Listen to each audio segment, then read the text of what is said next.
Okay, there we go. Finally got that all figured out. Happy Tuesday to you guys. Thanks for hanging in there and waiting for me. Let's see here. We got a couple of comments here. Carolyn, hey, good to see you, Carolyn. Looking forward to hanging out with you. Hopefully sometime this week.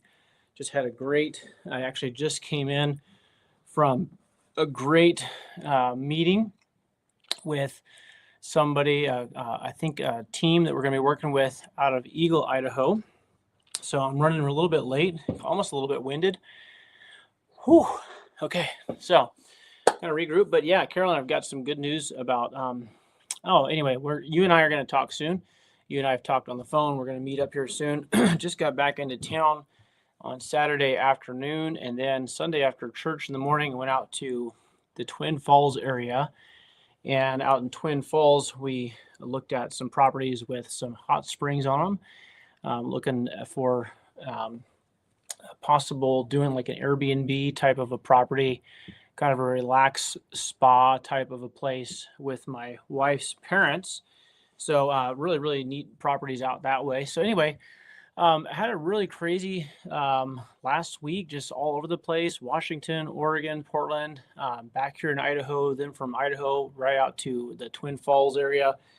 Spent the night out there looking at some stuff. So admittedly, I'm a little bit kind of running behind right now, but I'm actually really excited about being here with you guys today because of the fact that I've got some stuff that we're working on put together here in southern Idaho that I think is going to be really a big deal. And not just with a particular type of property, but just the entire structure and organization that I'm putting together here in southern Idaho, I think is going to be something that's going to be significant. Probably, hopefully, I say hopefully because I don't know for sure how it's all going to work out, but you always hope it's going to work out good, right? You plan on that, but I think it's going to be even maybe more significant or more impactful would be a better way of saying it than what we've done in Portland.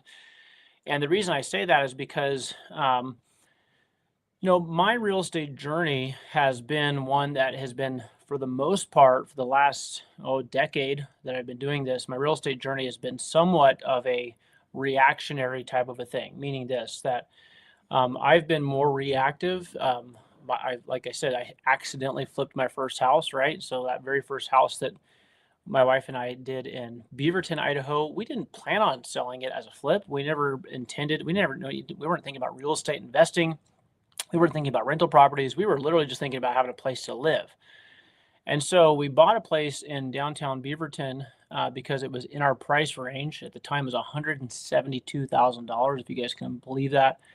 Very heavy fixer. Wasn't afraid to tackle that because of the construction background. And also, we knew that our budget was pretty tight. So we put together, an offer. It worked. Got that thing fixed up evenings and weekends, every single evening over there working for many months.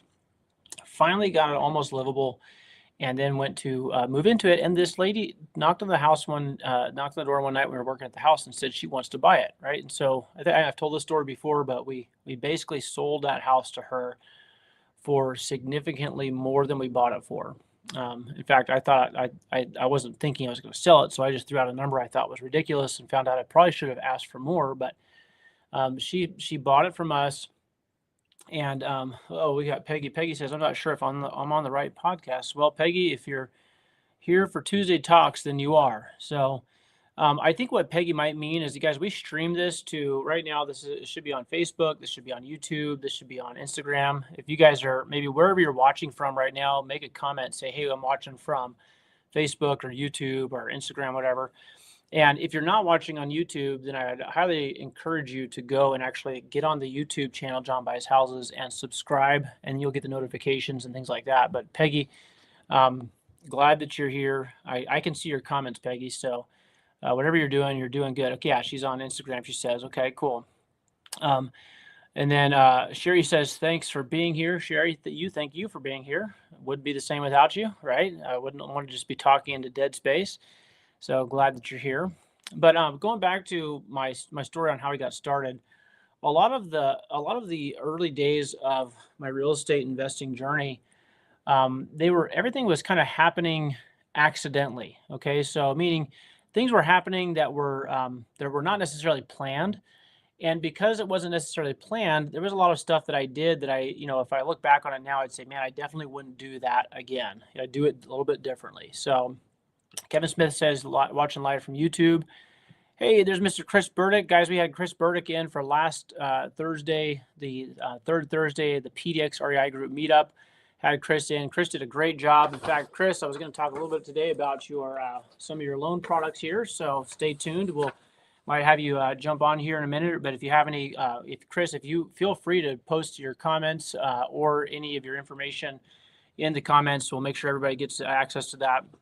I want to talk about what we're going to be doing here is on purpose here in the Treasure Valley, Idaho area with Mr. Chris Burdick, with the team that I'm building out.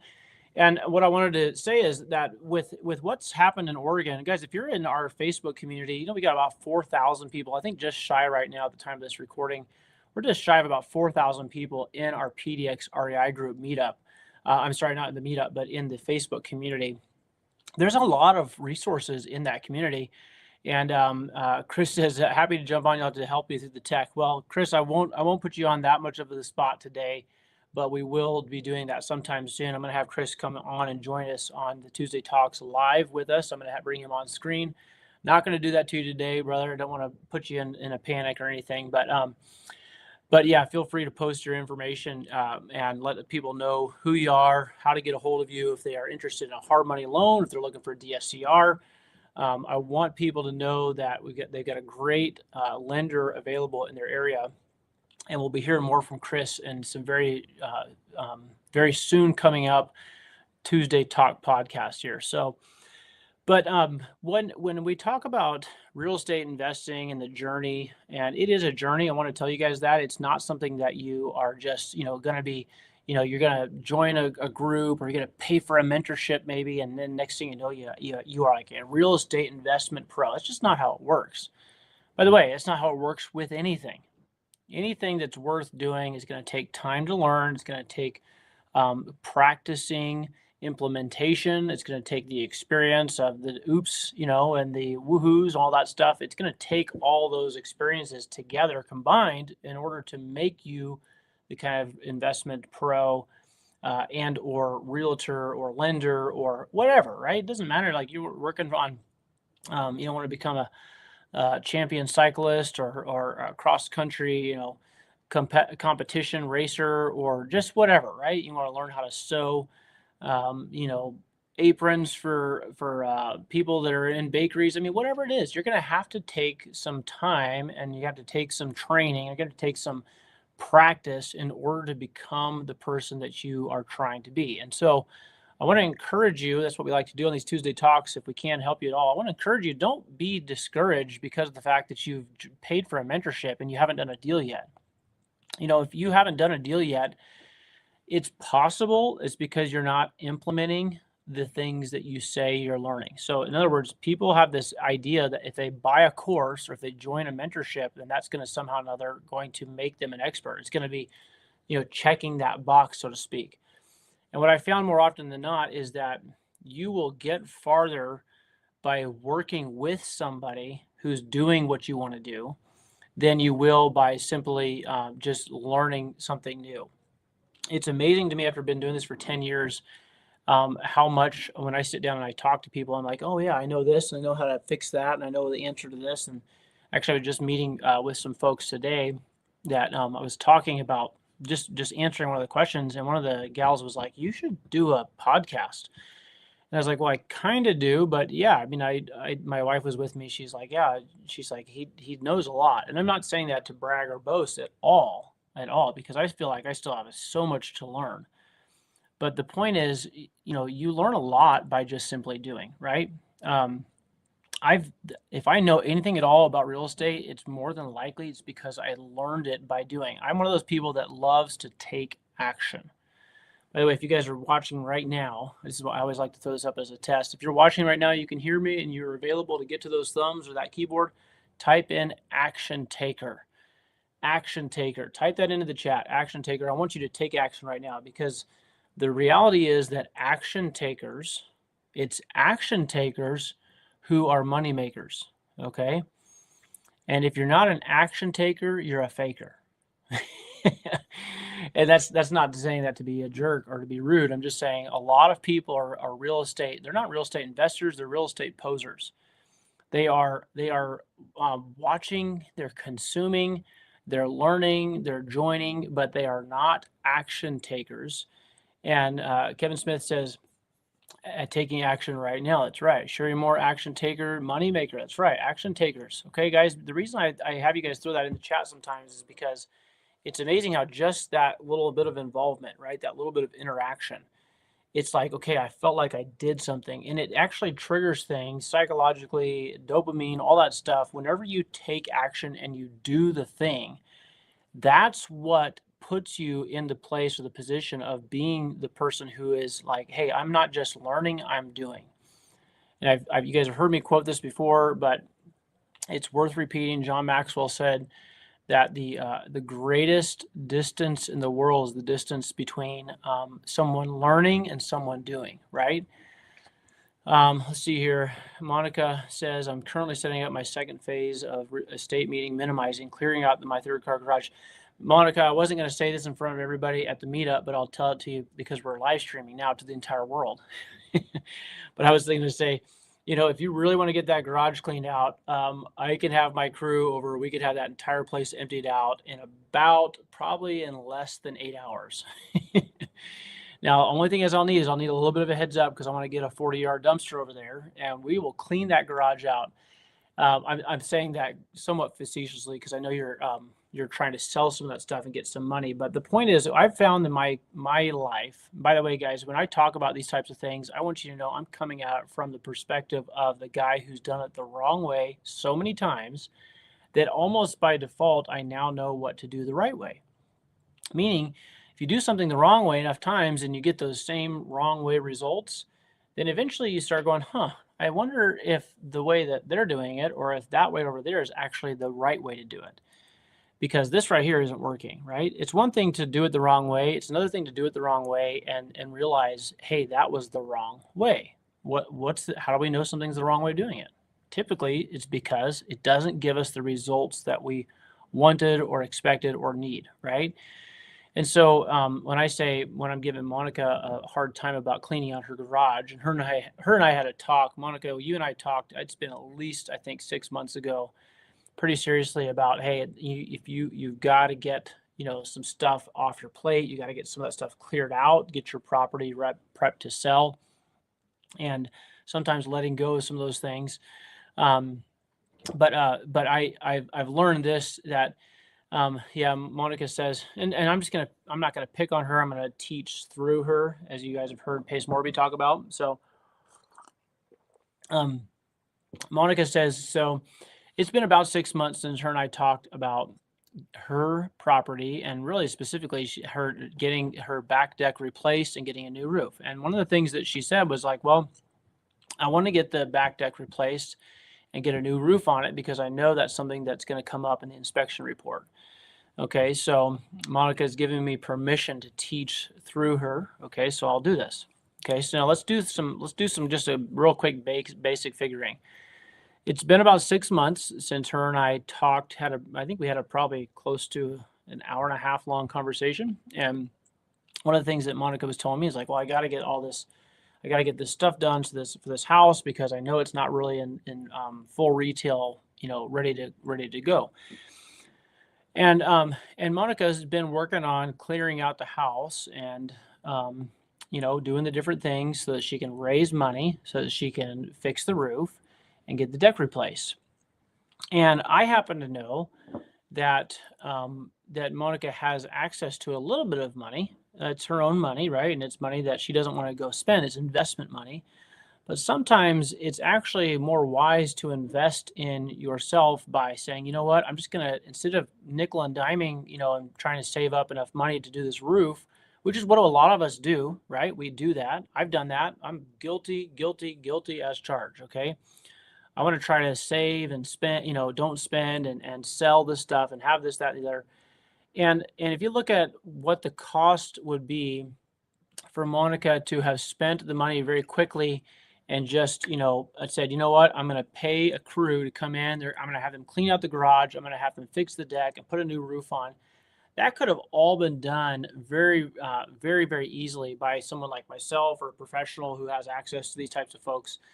Most of us understand when it comes to time to flip a house, time is of the essence, right? Chris Burdick is here. He's financed a lot of flips. He's done a lot of stuff himself. When you have that money, that's that high hard money interest rate, financing fee, you're not looking to mess around, right? So typically, what we're used to doing is we're used to working with contractors that can get in and knock stuff out, and they can do it in very short order, right? So when I think about Monica and her situation, I look at it and I say, well, if Monica had spent the money, just gone ahead and bit the bullet, or even borrowed some money from someone else, whatever that she needed to get the roof fixed up, get the deck fixed up, we're going to throw some numbers out. Let's just say it was like $40,000. Okay. Well, if she would have spent the money to get that $40,000 to get the new roof put on, to have the deck fixed, and then said, hey, I'm going to give you guys this job, but you have to clean my garage out at the same time. That could have all been done with the right kind of contractor, the right kind of access to which Monica has access to all that, right? Because she's in this group, she's in this community. You guys all have access to all kinds of resources. I would just say this: if you think about it, or if you wonder if you need it, just ask. Ask in the PDX REI group, in the Facebook group. Ask here on the live. But the point is, if she had just bit the bullet and spent the money, then she could have looked at that as an investment into her own property. Now, of course, you want to have a plan for getting that money back, right? So, this is where she would have had to have made up her mind. I'm going to get this done so that I can get the property sold, so that I can actually get moved to Arkansas or wherever it is that Monica's going to end up going. Maybe she won't go anywhere. Maybe that's why she hasn't sold yet. So I'm not saying this is the only part of it, but what I'm saying is it's funny how people sometimes will spend so much time doing things one step at a time, one little tiny step at a time, or selling one thing here and selling this thing here. You got $50 here, and then you get $200 for that, and then someone haggles with you, or they don't show up because they said they would, and Craigslist and the Facebook scammers, and I want to pay you $3,000 for your $2,000 thing, but I need you to give me $1,000 back because my cousin is a prince in Ethiopia, and all this stuff, right? This stupid, silly stuff. I have learned by experience that kind of way of doing things is so wasteful. It does not get me where I'm trying to go. It just doesn't. And I'm not saying this to at all critique Monica. I'm just saying that the reason why I think this is true, the reason why a lot of us do things that way, we do it kind of one little thing at a time, one little Facebook post at a time, one marketplace, scammer that you're getting through after another.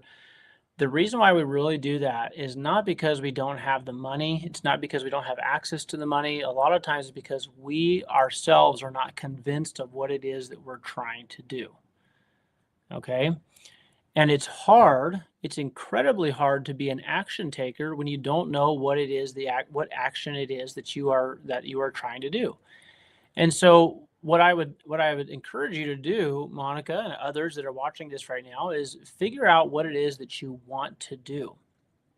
And I know for some of my Christian friends out there, you probably have a little bit of a hard time with like that. Oh man, I don't know if what I want to do is the right thing to do. Is this God's will and all that kind of stuff? I know that. I've had that conversation many a time in my head.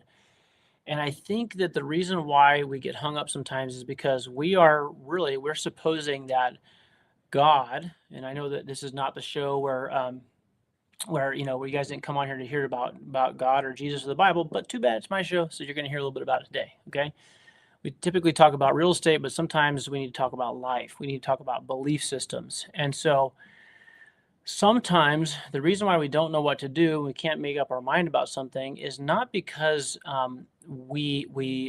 not because we know that somehow or another, if we do the wrong thing, that it's going to, and I say wrong thing, I'm not talking about doing something that's overtly sinful or something that's bad and it's wrong and you do it anyway. I'm not talking about that.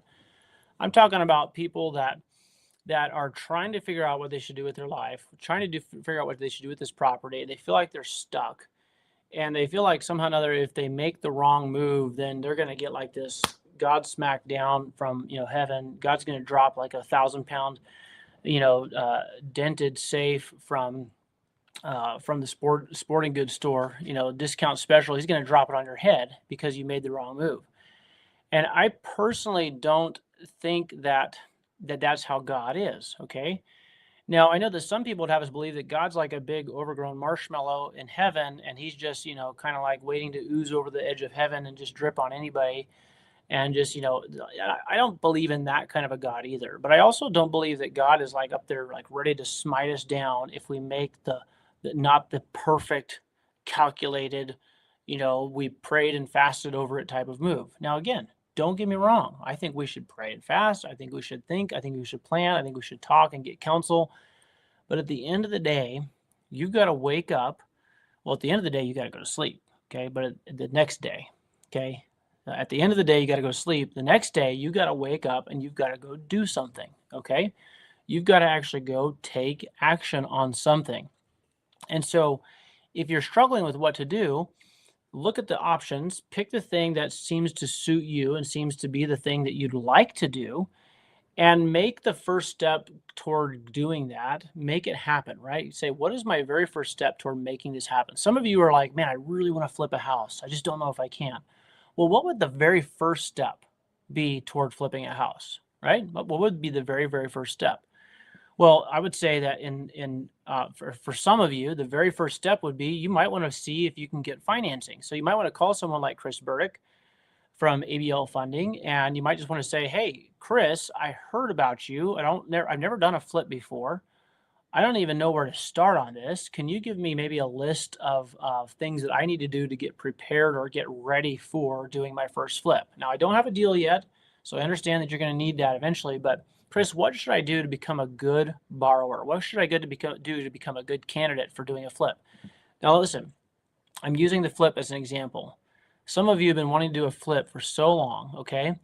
And you've been trying. Now, maybe what you need to do is just call up Chris Burdick and say, "Okay, Chris, talk to me like I'm 7 years old and tell me what I need to do." Some of you have a hard time doing that because you don't want to feel stupid. And the problem is it's stupid to not talk to smart people because you don't want to feel stupid. That's stupid. Okay. So don't be stupid. Just go talk to somebody that knows more about or is kind of in that path of doing what it is that you need to do or what you're trying to do.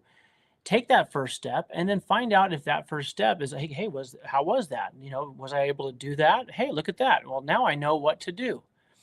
And now I need to figure out what the next step is. What I'm trying to say is sometimes the right thing to do is just taking one step toward the thing that you want to do. Okay. Let's see here what the chat says. Let's see here. Monica says, I'm having somebody come out Wednesday to give me a bid for my deck. Very cool. Monica, I'd say have them, say, hey, I know you're in the construction business. Do you have anybody that does roofing? And they have experience doing roofing because I need you to bring them out with you. Okay. See if you can lump it together. Stack your deals. Tyrone says, I'm always doing things wrong way also. Well, Tyrone, here's the deal. There's a difference between, doing it the wrong way and learning from it so you know what the right way looks like. Or doing things the wrong way and just doing it over and over and over again just because, well, this is what I know to do. That's what you don't want to do. I'm not, nobody's at fault here for having done things the wrong way. It's wrong, or it's really not helpful when you just do the wrong thing over and over and over again. So Monica says, I've heard that you should keep properties, especially if you have a great 2.8% and borrow from the house equity and sit. That's right. I personally have an idea of an RV park, not sure where, maybe Arkansas. Okay, Monica, great. So then what you're doing is you're getting your property ready for that financing, right? I'm not, by the way, I'm not picking on Monica, you guys. I want you to understand that. I'm just saying that there's something called hard costs and there's something called opportunity cost. If you guys know what opportunity cost is, or if you think you know, type it in the chat. I want to see if you guys know what is an opportunity cost. We'll come back to that in just a minute. What is an opportunity cost? Sherry says, pray without ceasing. That's right. While taking action. Yes, yes, yes. Tyrone says, I did that already. I don't know if you're talking about praying and taking action or talking to Chris Burdick. Okay, so here's the next thing, Tyrone. Okay, so let's just take this thing about flipping, right? Because I know Tyrone has been talking about he's wanting to do a flip, right? I think I've seen that in the past. So, so Tyrone is like, man, I want to do a flip. Okay, first thing I need to do is I need to talk to Chris Burdick because I saw him at the meetup. I saw him here on this thing. I know he does lending, so I'm going to go find out. So Tyrone, whatever it is he tells you you need to do, and whatever he tells you, like, okay, here's a credit score. You want to go out and do that, obviously, right? But the next thing you want to do is you might want to talk to somebody who has experience in flipping, right?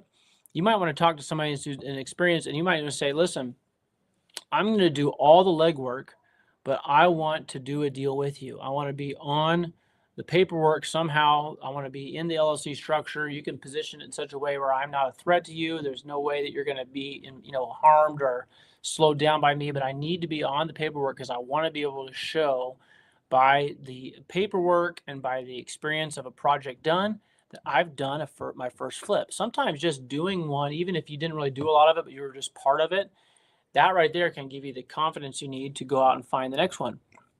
What I'm trying to say is sometimes it's just a matter of taking those one little tiny steps one at a time and not being looking for that big, in baseball, you guys know everybody in baseball loves a home run, right? Well, except for the team that's on defense. They don't love a home run, but for the most part, everybody loves a home run, right? We all love a home run. We love it when we see a guy just crack that thing and wow, it goes out there and boy, isn't that great? Okay, but the majority of the hits and the home runs that people like, running into the home plate, a lot of that doesn't happen by big home runs. It's just by getting single hits, right? Single base hits. I'm not a big baseball guy, but I know enough about baseball. All it takes is one hit that's good enough to get to first base, and then another hit that gets you to second base, and another one gets you to third, another one gets you in home, right? So don't be worried so much about getting the big deal. I'm looking for that big $1 million deal. That big $1 million deal is probably not something that that is going to land right in your lap anyway. But you could probably pick up 5 or 6, 100,000 deals or 50,000 deals, or how about a $10,000 deal? If you haven't done a deal at all yet, $10,000 is better than nothing, right? How about $1,000 for just bird dogging in the deal? What I'm saying is this: you guys have to be taking those small steps. You have to be saying, "I'm going to implement this. I'm going to do this." I was on the phone earlier today with Kevin Smith. Kevin Smith is on here right now. He's an action taker, right? So I was on the phone earlier with Kevin Smith today, and he's over here in Idaho, over in East Idaho, and we were talking about just some stuff that we're doing with some legal paperwork and some implementation. And this is something that we started having a conversation about several months ago now. Several months ago, we started having these conversations. And we're just now getting to a place where we're actually putting together some legal documentation. We're really narrowing down kind of what it is we're looking for. And the point of all that is to say, it only takes a little step at a time to start getting somewhere. That journey of 1,000 miles begins with one step, right? You guys have to take that first step. Peggy says, Babe Ruth said, don't let the fear of striking out keep you from playing the game. Ooh, I love that, Peggy. Thank you, Peggy. That's a great quote by Babe Ruth. Great quote. And that's exactly it. So, so I want to just kind of wrap up that part of the show here today by saying, you guys take the first step, be an action taker, even if it's, it turns out you end up making a U-turn or you go a totally different direction. Some of you will have done so much better by just taking the step today, taking some step, taking some kind of implementation. So, Monica says this, thank you, Peggy Stevens, and for the lead of a possible renter. And Monica's telling everybody she has a 1-bedroom in-law to rent and rooms in a shared house in a Clackamas off 142nd Avenue between Sunnyside and okay, Aunt Bennett's from Kaiser Sunnyside. So probably if you're in the nursing industry, that'd be a good one to pick up over there on the east side. Perfect. And Monica, I just know this, that at some point, you talked about an RV park in Arkansas, maybe. You talked about keeping the house and doing a development, maybe. Talked about maybe selling the house, maybe. Your son moving. I mean, there's just a lot of maybes. I think that at some point you have to decide, this is what I'm doing. This is what I'm doing. I'm buying an RV park, and it's going to be in Arkansas, and it's going to have at least 10 spaces or whatever. And you say the thing, you write it down, and let that become your vision, and then that's going to inform you what to do at the house. That's going to inform you, should you even replace the roof, or should you sell it to somebody else that comes in? Guys, I sold my property when it came time to move here. It was like, hey, we're moving to Idaho. It's the way it has to be right now. This is everything's, a lot of things happening in life, had a lot of things happening with my wife's grandparents and her parents needing help. Looks like we're moving to Idaho. That was a big decision that wasn't necessarily expected. And there's a lot of things that factored in there. But once it became clear we were moving to Idaho, it informed so many things about what I was going to do. The house that I had, a beautiful home on 3 acres out there off River Road in Hillsboro, that property, because I was moving to Idaho and because I was on somewhat of a little bit of a time crunch, I was like, you know what? I'm not going to list this thing. I'm not going to fix it up. I'm just going to have my agent, Eddie Chinez, bring me a buyer, a qualified buyer to just take over my mortgage. As long as they get me X amount of my equity out of the house, I'm selling it. I'm letting them take it over. So what I'm saying is, Monica, that idea about having, don't sell property, especially like you said, you have a 2.8% interest rate. That's great, but that's only great if it's making you money great. Okay. In other words, if you're going to keep that 2.8% interest rate, well, then you might want to just look at, say, I'm just going to sell this thing to someone else for 2.8, or you might even sell it to someone else for 5% interest and say, and you fix the roof, you fix the deck.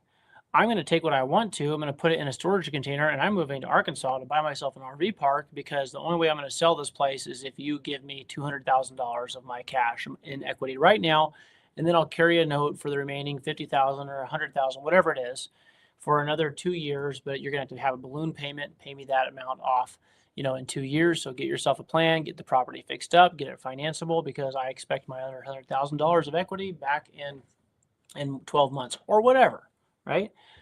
But you have to make up your mind about what you're trying to do. Okay. So that's what I wanted to say today. All right. So this is round 2. And this is kind of what I started off by saying. Because of the fact that I've done so much stuff accidentally and come around the hard way, and even I would say the wrong way in Oregon. Oregon was my guinea pig, so to speak, and Idaho is going to be where I actually play for real and I play intentionally. Okay. Meaning I'm not a rookie at this business anymore. I know what I'm doing. I do know the lingo. I know the paperwork. I know what makes a deal. I know how to network. I know how to create and build a team. And so what we're doing is we're actually working here in the Southern Idaho market is where I'm really going to be focused for the next, 6 months to a year, building out an amazing team. I had a great meeting this morning with who I thought was going to be just an agent. Because, by the way, if you guys know anything about real estate investing as a business, you have to have a team. You have to have an amazing title company. You have to have an amazing realtor. You have to have an amazing hard money lender. You need some private money lenders. You need people that can help you do the deal, because, it's not one person doesn't do everything. You guys know that? It takes a team. Somebody type in the chat, teamwork makes the dream work, right? Type it in there. Teamwork makes the dream work. I'm going to type it in there too. Teamwork makes, I'm typing it in right now, the dream. I'm an action taker. Dream work. Okay. Look at that. Teamwork makes the dream work, guys. Cooperation helps the operation. Collaboration beats competition. Okay. So I understand this, that if I'm going to do it intentionally, if I'm going to build a real estate investing business here in Southern Idaho, I have to have a team, right? So I've been, kind of getting to know folks. I've been networking a little bit, but I had a meeting this morning with a really, really great real estate agent. But what's cool about this agent is this agent had her team come in, and on her team, I found somebody that does marketing. Okay. I found somebody that does property management. On her team, somebody that understands creative financing very, very well and knows a title company that understands it and knows it very well in my area. And by the end of an hour and a half long meeting with this group here in Southern Idaho in Eagle this morning, I found probably 3, if not 4, of the main people that I need on my team by just simply making a phone call and just sitting down and having a meeting with somebody. And I want you guys to understand this. So you have to get to know other people and you have to work with other people. You cannot do this business well and you cannot stay in it long if you try to do it all yourself. Take it from someone who did it for a long, long time by myself. It just doesn't work. It doesn't work, right? So Peggy says, I'm driving, go team. Monica says teamwork makes the dream work. Tyrone, teamwork makes the dream work. That's right, guys. And so I would say, who, not only what's the first step toward doing, what is it you want to do? Okay. I mean, what is it you really, really want to do? Like, what is that? You say, well, I really want to do is I want to own a downtown skyrise condominium. Okay. If you want to go like that, okay, then what would be the first step? First of all, you need to understand you better be very, very willing to go through a lot of hard work and leg work if you're going to set that a big, huge goal, but that's okay. But what would be the very first step? Who would be the people that you need to have on your team? Start connecting, start getting a team around you, and I promise you're going to go a lot farther, a lot faster. Monica says this, I only owe 180K at 2.8. It's valued at 900,000 last year. With this market the way it is now, it's less. Okay, Monica, here's the thing.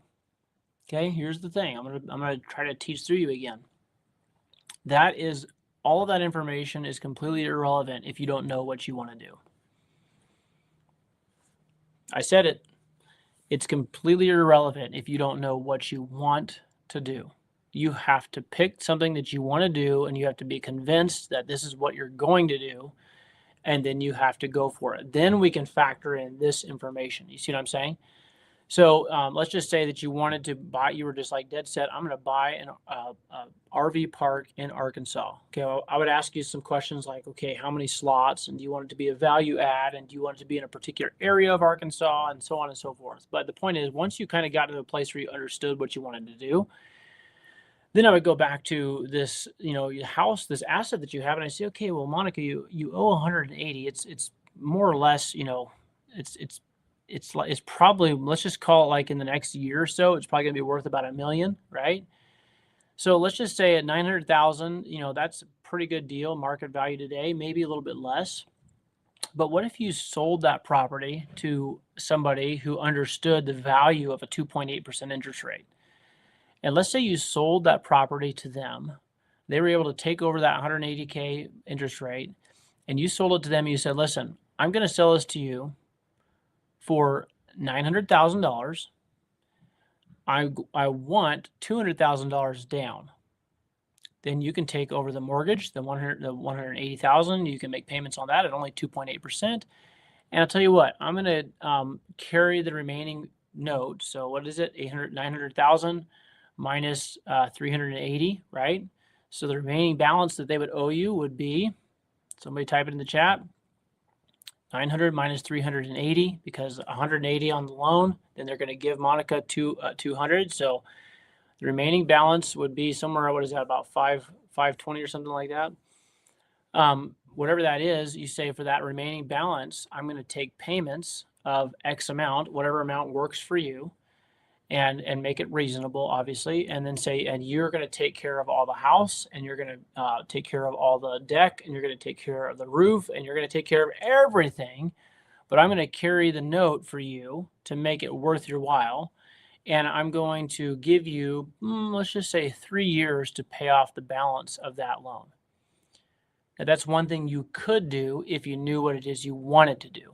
Okay, what I'm saying is, your house you got a great interest rate on. Now it'd be, if it was like 2.8% on 500,000, that would maybe even be more attractive to a buyer, because they're like, well, wow, I'm getting, pretty good rate on half of the loan. But in any case, when you will carry the loan, if you'll carry the balance, if you will give them, the ability to take over your payments, and they can just make payments to you. And maybe you say, listen, I know the place isn't ready to make payments on right now, so I'm going to give you 6 months to get the property fully fixed up, get it fully rented out, and then you can start making me payments every month. But you're going to make those payments to me on time every time, or I'm going to take it all back. You structure it to where you're safe, you get what you want, but you have to know what you want first. Okay?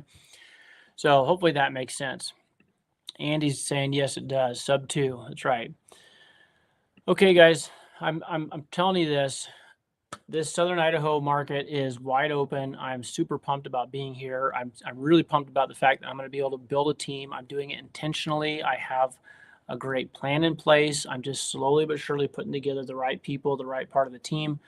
But I really do believe we're going to be a force to be reckoned with in Southern Idaho.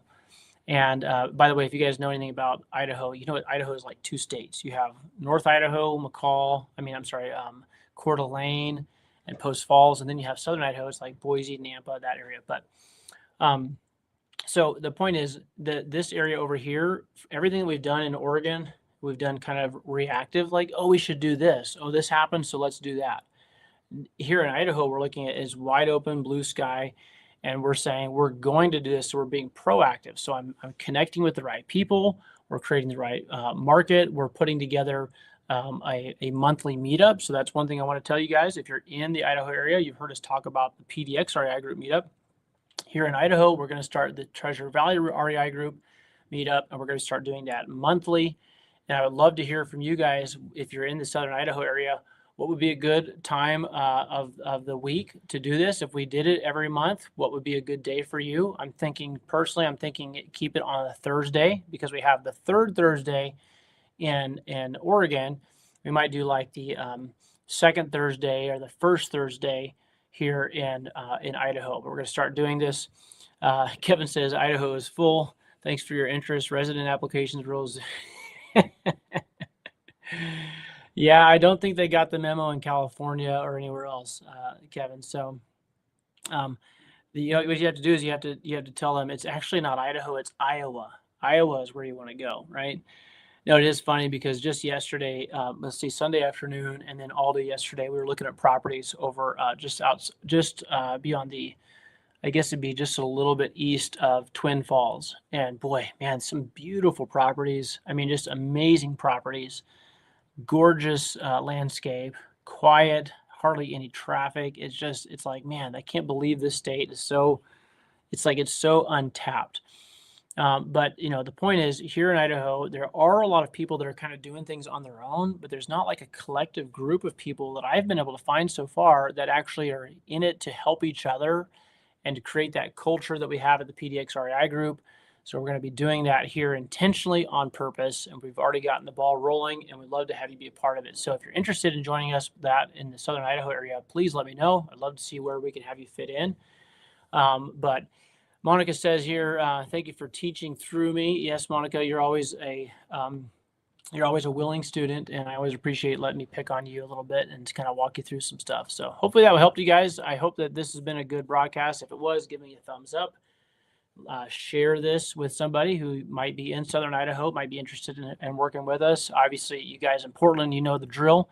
We're there every month, third Thursday. We're looking at deals together. I'm still doing deals. And by the way, if you guys know somebody that is interested in a property, perhaps in Pendleton, I would be happy to work with them. I got a property in Pendleton. I've got a property in Cascade Locks. I got a property in downtown Portland, although I think that one is pretty much locked up. But you never know until the money's there, right? So if you guys know somebody that wants to get involved with the deal in Oregon, let me know. And Monica, if you want to put together something that you float out to the group in the PDX REI group, I'd be happy to help you put that together and kind of walk you through what that would look like selling. But don't come ask me until you know what it is you want to do. And I hope that you guys understand when I say this. I'm not saying just to go pick something out of the sky just for the sake of doing it, but spend some time in prayer, spend some time contemplating, checking out the market, doing the research, but pick something and decide to go for it. And then everything else tends to fall in place once you've made up your mind about that. So, all right, guys, God bless. I'll talk to you soon. Appreciate you being here today. Hopefully this is a big pick me up for you in the middle of your Tuesday. Until next time, I'll talk to you later. God bless. Bye-bye.